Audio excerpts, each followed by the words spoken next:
So here we are, here's the distributor inside the vehicle. So what you have to do is take the distributor cap off.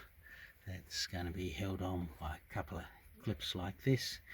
Just pop that off, lift it to one side, and if it hasn't been converted to electronic ignition, it will have what you can see in there, ignition points.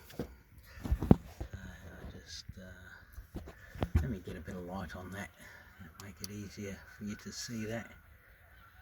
So that's the ignition points there. Get my screwdriver and show you. So this is the points, they open and close on these cams here, and when they wear, then that cam, or when this little section here starts to wear, the points close up. Very common, so periodically you have to reset them. Now I want to show you how to reset them when you've got a worn pair of points.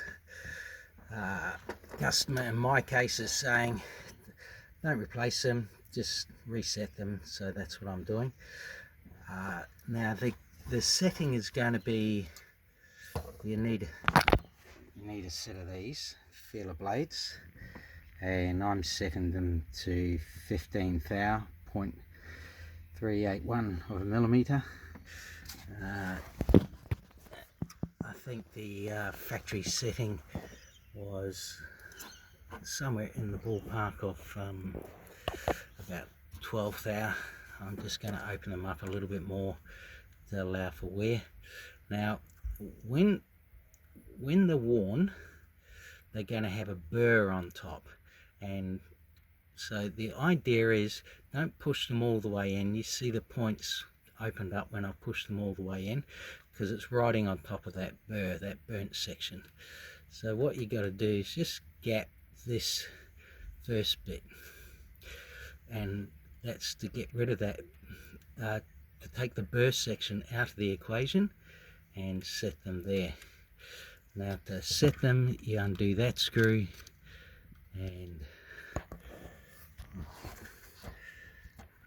this screw at the back here, and then don't make it loose, just take the tension off the screw.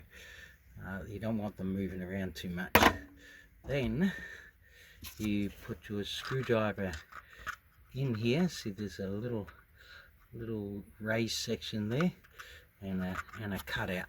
So I'm going to try and attempt to show you how that's done.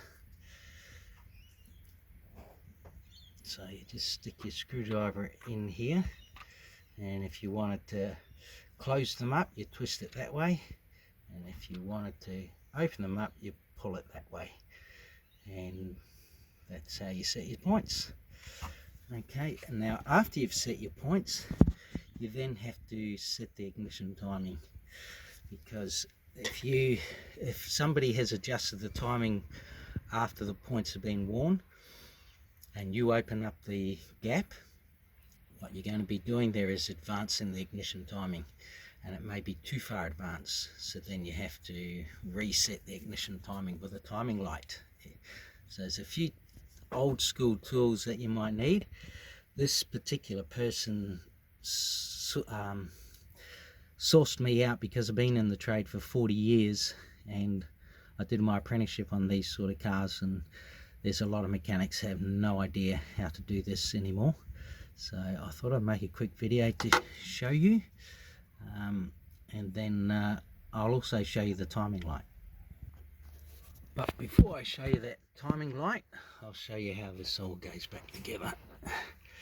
Just bear with me because, oh great, drop the torch, just a second. Okay, start again.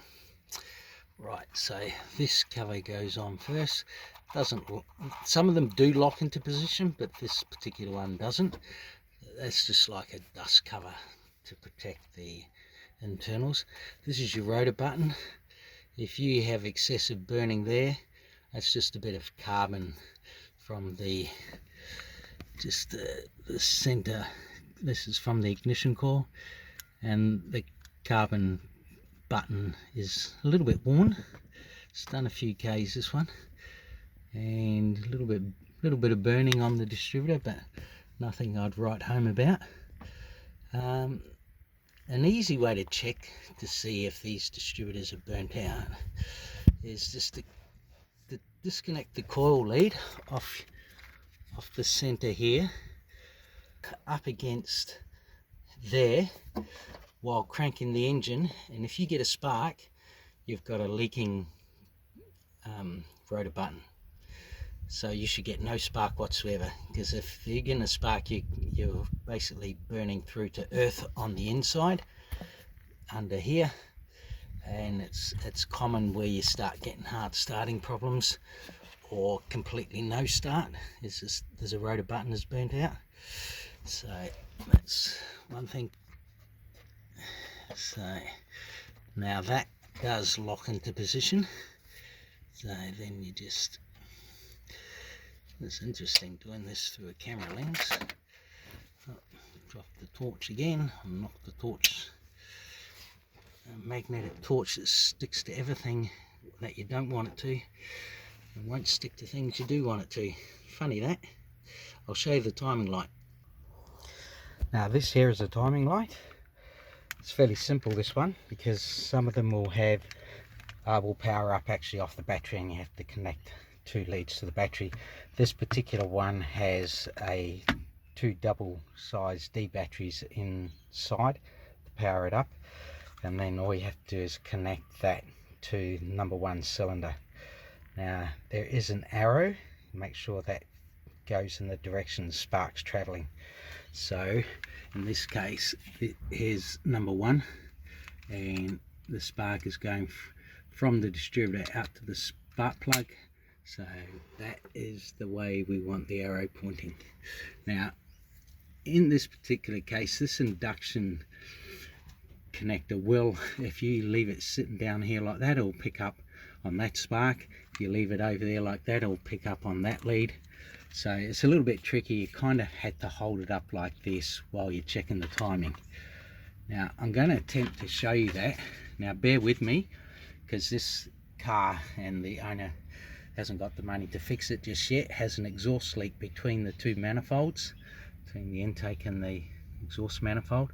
So it's a little bit rowdy, but I will try and show you that, because I did just adjust points before turning on the camera, and I'm going to have to reset the timing accordingly. Okay, so let's have a go at trying to do that on camera, and we'll go from there. Now to set the timing, you're going to need a 12mm spanner to go on the bolt that's at the back of the distributor here. There you go, it's on the bolt, so that's where it basically sits. Undo that, and then you can turn it around. And the other thing you've got to do before adjusting timing is remove the vacuum advance hose, so that just in case the vacuum advance starts to work and it pulls up the timing and gives you a false setting. So I've just loosened off that bolt, and now I can turn the distributor back and forth. Now if you want to know which way is advanced, which way is timing, one thing I'll just show you here. Let's just say you had all these leads off and the distributor wasn't marked, and you knew which was number 1, but you didn't know the direction of rotation. The easy way to find out with this directional rotation is follow the vacuum advance into the distributor and around, and that is your direction of rotation. Just follow it in to the back and keep going around, and that's your direction of rotation. Just a little simple trick there that could save you a bit of grief. Okay, let's go to the next step. Okay, I hope you can hear me above that exhaust leak. But, I've already cleaned up the timing marks down there. Right there, without destroying my camera. Okay, so that's the timing marks there.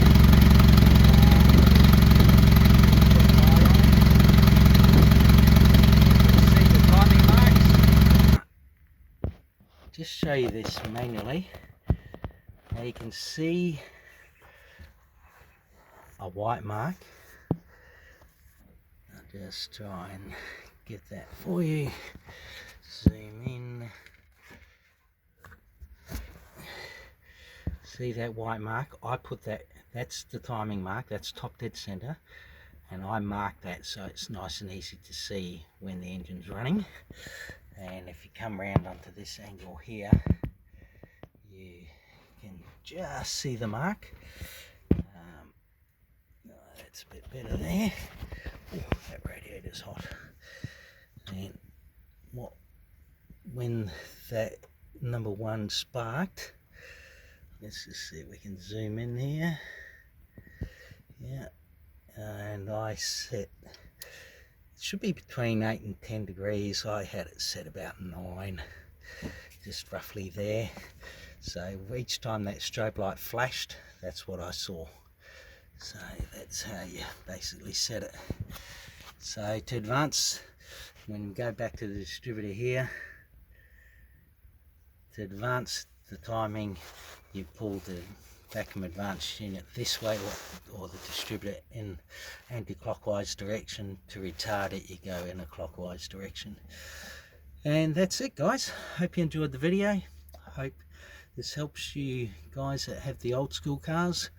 Still quite a few of them kicking around, so just message me if you got any problems or queries, and see if I can help you. Alright, take care, guys.